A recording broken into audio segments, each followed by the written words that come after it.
Hello and welcome to SeeNoBounds Live. I'm super excited to be here with Samantha Jayne, and we are going to talk about something that's very dear to my heart, and I think it will be to many of you watching as well. So we're going to talk about retreats, we're going to talk about VIP Squad, and we're going to talk about empaths and coaching empaths.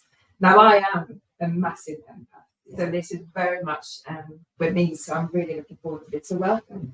How are you? I'm good. Yeah. Yeah. So I've really been part of your VIP Squad, and I have built masses of confidence. I've learned a lot about myself. Yeah.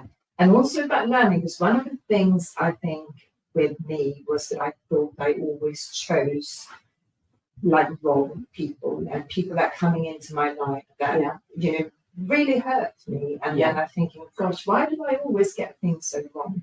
But there's actually something to that, so we're going to deep dive a little bit into why you've kind of chosen to coach empaths and what the VIP Squad is all about. So where would you want to start? Well, first and foremost, obviously I am what I call a raging empath myself, so I know it very well, and I'm also someone who had a lot of struggles with anxiety in my 20s, and what has come to light over the years of me working as a hero and coach, that people who are natural empaths always struggle with anxiety, which then can lead to mental health issues as well. So the key for an empath being well is to understand that they are an empath, and it's not so much that they're doing anything wrong. Do you know what I mean? Yeah. It's but it's that they need to understand who they are and then work with it instead of be using that to work against them, because we're very much healers, fixers. We attract broken people, if you like, and situations we get pulled into. And it's just being really aware of who we are, what makes us well and what doesn't. Interesting though, because I think it took me probably till I read your blog about empaths and narcissists, when I actually understood what had happened to me a long time ago. Yeah. And I had not clicked. I just thought it was normal. Yeah. And the anxiety that you're talking about, I was very, very confident when I was younger. But the anxiety was sort of, I never felt like I was enough. Absolutely. I always feel like I can do better. Yeah. And nothing is ever good enough, which drives Jamie up the wall when we're working together, because I've had to really learn to celebrate those small wins. Absolutely. Because otherwise I would just go, which then ends up to burnout. So, and that is a lot for your coach, isn't it? Yeah, and because I coach obviously business owners who are empaths, that I'm coaching people who are purpose driven. And the thing is, when we're purpose driven, we have a purpose, that purpose is always going to be so much bigger than us. So that gives us this sense that we should always be bigger and be more. And that's where that driver comes from. Now, when you flip back to being a positive, that's really, really good. But obviously, it can be a negative. So you have to learn, the empath in you has to learn when to take a rest, when to take a break, when to stop and get real about how well you're doing. You know, I often get my clients to pull out their accounts, let's say, well, how much did you do last year in business to this point? And they, oh my God, I'm doing double. Exactly, so go easy on yourself. Empaths are so driven and focused when that purpose energy is ignited, but they have to remember they're still sat here in a human body. You know, we have to look after the vessel, as we say, as well as our energy. So you coach a lot around a lot of different things. So, and you do a lot of healing, you do one-to-one coaching as well as group coaching.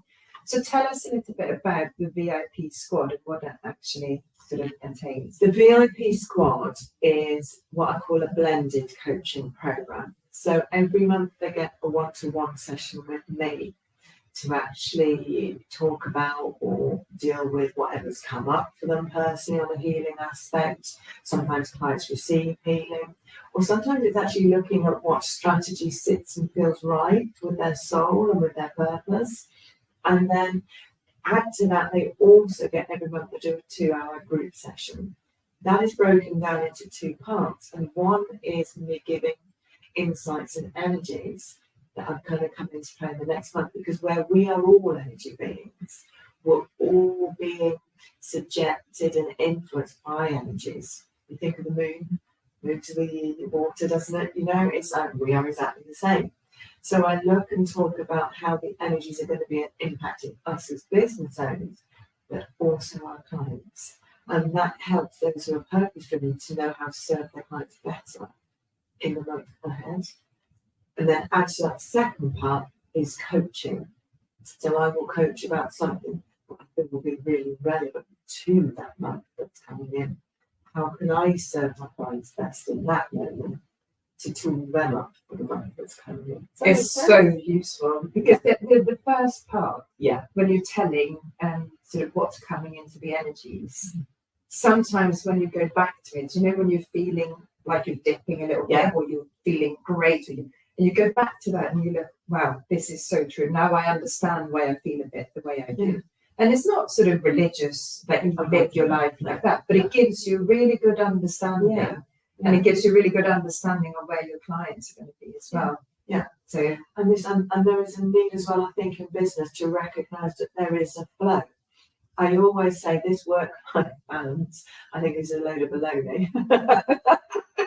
That we wrote a post about last week. Well, you know, it's like, I think it's just another way that perfectionism, that play out on thinking everything should be perfect, is playing out to a negative. And instead, I think there's a need to recognise that you need to be in balance, to work in flow. So sometimes, like myself, sometimes you'll be doing a 12-hour day because you're pumped, you're there, you're in absolute flow, you're riding the energies and what's being presented in business. And then the next day you're, but it's like you shouldn't see that as a downer, you should just see that as downtime. And that's to re-energise and get what you need ready to come back up.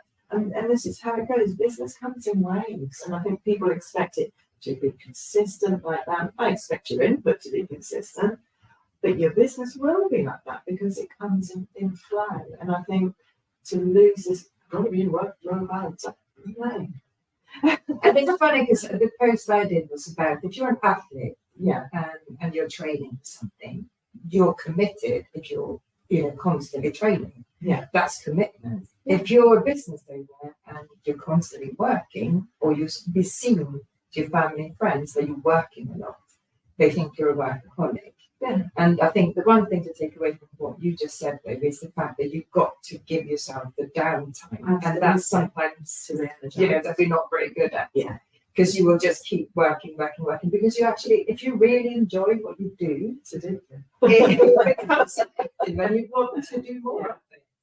And it is about finding a balance that works for you. But if you feel like doing 16 hours one day and you're happy doing that, there's nothing wrong to do that, is it? No, I don't see anything wrong with that. It's bringing you joy. No one's getting murdered in the process. And you're loving what you do. That's 16. You're spending 16 hours doing what you love, and that's projecting a love energy out there. How can that be wrong? Now, so back to recognizing narcissism, and you being an empath, and maybe you're attracting people that sometimes are going to try and shut you down or do something. How can you recognize that to be better at recognizing it? The more you are aware of your own energy, the more you become aware of other people's energy. So another word we could put on that is motives, values, morals. And what I find all empaths have to go through a process of perhaps losing their circle of friends, business associates, who aren't a match for that, because we want to do business with people that we feel a connection to, that have that same vibration, that same moral standing, values, drive, purpose. People who get it. Whereas people who come in simply to take and take and take are what I call the me squad. Rather than the we. People who are here as purpose-driven empaths are here as part of what I call a mission, which is to make the world a better place some way, somehow. One person, one whatever at a time. It doesn't matter. It's not all for show. And people who are very fear-based aren't empaths. I mean, empaths can go that way, but we're not naturally fear-based. No. So it's just learning to recognize those people that don't make you feel well, that drain you, that you question their morals or actions, and see that there is nothing wrong with going, do you know what? No, that's not right. That's not good enough.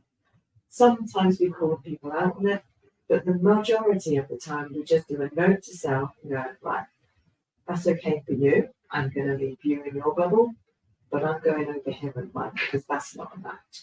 And to learn there's nothing wrong with that, because empaths struggle deeply with hurt, and therefore it can be taken on as hurting somebody. It's not. It's not hurting yourself. And that's true self-love and self-worth. Such a powerful message, really powerful message, because I think it's something that you are scared of when you're a business owner because you think you're going to lose business.